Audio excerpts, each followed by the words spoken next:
Welcome to Samba Samba. Enjoy the video. You start by verifying essential settings so adjustments will be accurate.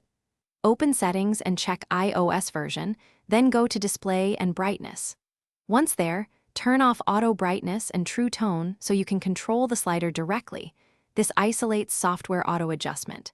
Use Control Center to move the brightness slider and observe change immediately.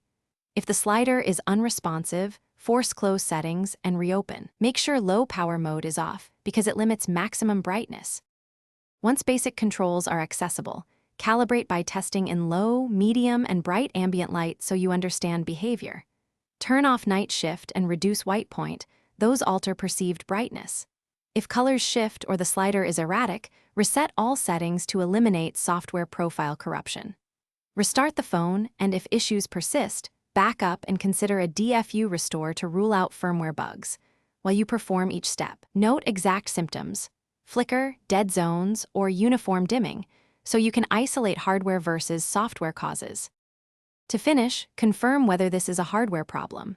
You should inspect the screen for cracks, water damage, or lifting. Even small impacts can affect the backlight. Run Apple Diagnostics or visit Genius Bar to check the display assembly and connectors.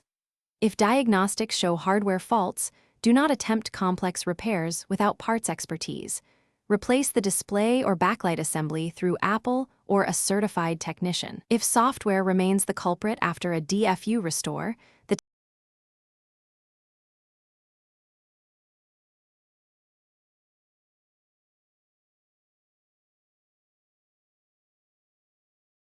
Thanks for watching. Consider subscribing if we helped you.